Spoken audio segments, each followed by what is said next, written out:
অপরাজেয় কথাশিল্পী শ্রী শরৎচন্দ্র চট্টোপাধ্যায়ের শুভ জন্মদিনে জানাই প্রণাম।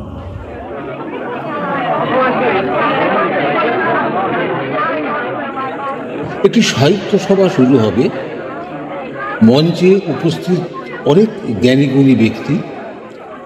উপস্থিত হলেন মঞ্চে আর এক ব্যক্তি।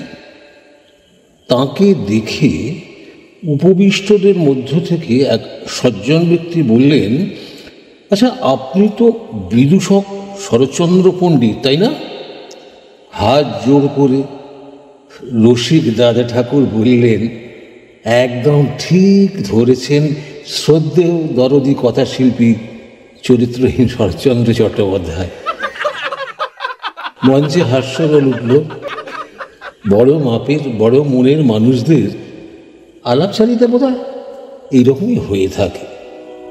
হুগলি জেলার ব্যান্ডেল রেলওয়ে স্টেশনে নেমে 2 কিলোমিটার দূরত্বে দেবানন্দপুর গ্রামে শ্রীযুক্ত মতিলাল চট্টোপাধ্যায় ও শ্রীমতী ভুবন মোহিনী দেবী ইংরাজি 15 সেপ্টেম্বর 1876 সালে যে পুত্র সন্তানের জন্ম দেন, তিনি ভবিষ্যতে দরদি কথাশিল্পী শরৎচন্দ্র চট্টোপাধ্যায়। কথাশিল্পী বিশেষণ ব্যবহার করার কারণ হলো তিনি মনুষ্য জীবনের গভীর বাস্তবতা, সামাজিক সমস্যা এবং নারীর অবস্থানের মতো বিষয়গুলো অত্যন্ত সরল এবং প্রাঞ্জলভাবে তুলে ধরেছেন।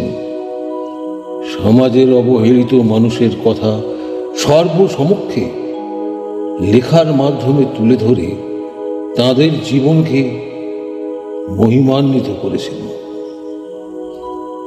যা তাঁকে এক অপ্রতিদ্বন্দ্বী এবং অপরাজেয় কথাশিল্পী হিসেবে পরিচিতি দিয়েছে।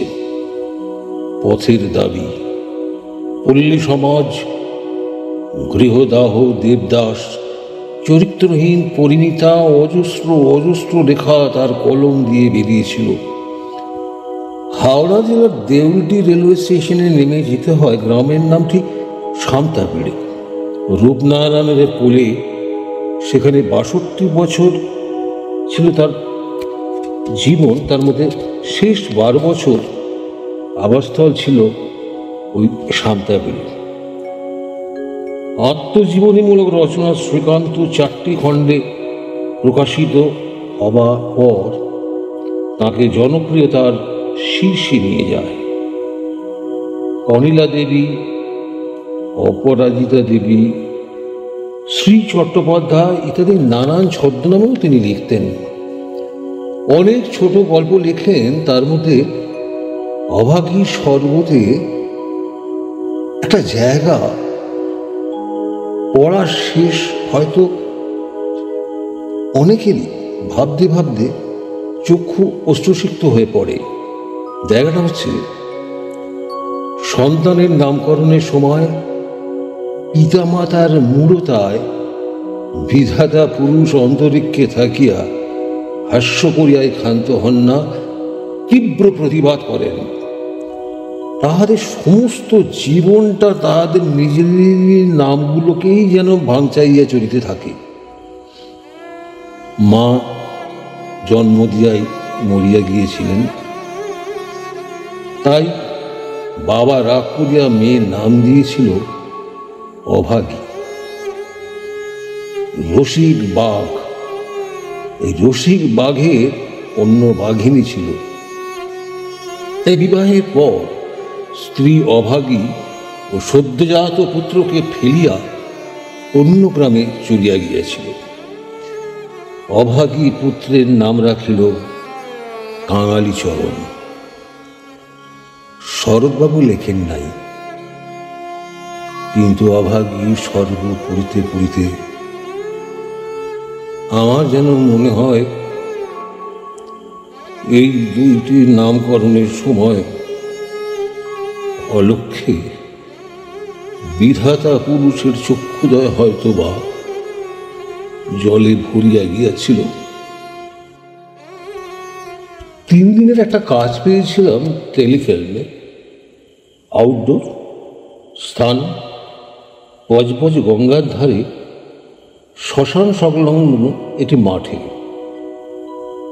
উপস্থিত হয়ে আমার বুক কাঁপতে শুরু করল।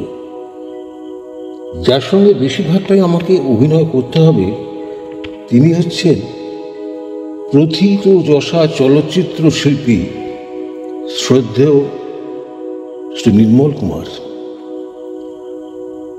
অল্প সময়ের মধ্যেই নির্মল ব্যবহারের শিল্পীর সঙ্গে আলাপ হয়ে গেল। কেন জানি না, আমাকে হয়তো ভালো লেগে গিয়েছিল, তাই ব্রেকফাস্টের সময় ওনার পাশে বসে ওনার স্মৃতিচারণের কথা মন্ত্রমুগ্ধের মতো শুনছিলাম। আমার একটি শট দেওয়া হয়ে যাওয়ার পর আরও দু একটা বড় দৃশ্য গ্রহণের পর লাঞ্চ ব্রেক হলো। ওনাকে চেয়ার পেতে একটি বড় গাছের নিচে খেতে দেওয়া হলো। আমাকে হাত নেড়ে উনি ডাকলেন, বলে তুমি আমার পাশে বসে খাও। একটু দূরে মাঠের যে প্রান্ত ঢাল হয়ে গঙ্গার দিকে নেমে গেছে, সেই প্রান্ত ধরে গোটা 8 লোক, সঙ্গে একটি অল্প বয়সী ছেলে, হাতে পুঁটুলি, এটি শবদেহ নিয়ে আমাদের থেকে একটু দূরত্ব বজায় রেখে নিম্নস্বরে হরিধ্বনি দিতে দিতে চলে গেল। কাছাকাছি আসতে দেখলাম আচলা বাঁশে ছেঁচাড়ির মধ্যে একটি দেহ, 2 পা বেরিয়ে আছে, আলতা মাখা, গায়ে চাদর নেই। দেখলাম সাদা শাড়ি, লাল পিড়ি, সিঁদুরে চোখ পর্যন্ত ঢেকে গেছে, ঢাল ধরে গঙ্গার দিকে নেমে গেল। স্যার বললেন, মনে হলো কোনো অল্প বয়সী মহিলা, তাই না? দেখলে পাশের শ্মশানে না গিয়ে গঙ্গার ধারে নেমে গেল। কি মনে হচ্ছে বলতো? আমি তো চুপ। বলেন, মনে হচ্ছে হয়তো দাহ করার সামর্থ্য নেই, উল্টে দিয়ে চলে যাবে।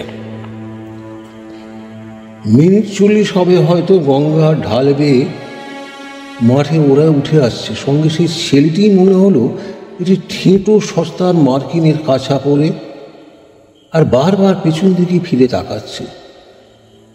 স্যার বললেন, যা ভাবছিলাম তাই হবে, মনে হচ্ছে পুঁতে দিয়ে চলে আসছে।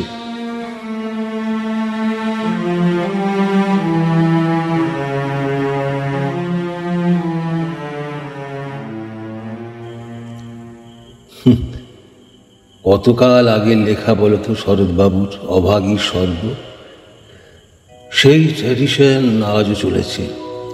আমার মনে পড়ে গেল, অভাগীর ইচ্ছে ছিল গাঁয়ের জমিদার ঠাকুরদাস মুখুজ্জের বর্ষি গিন্নির মতো শাঁখা সিঁদুর আলতা পরে ছেলের হাতের আগুন নিয়ে স্বর্গে যাবার কথা। কাঙালির মাথায় হাত বোলাতে বোলাতে সেই ইচ্ছের কথা বলেও ছিল সে। বাগদি বলে অভাগী কাছে যেতে পারেনি, কিন্তু দূর থেকে কাঙালিকে নিয়ে মুখুজ্জে গিন্নির দাহ দেখেছিল এবং শুনেছিল স্বর্গ থেকে নাকি সাজানো রথ আসবে তাকে নিয়ে যাবার জন্য।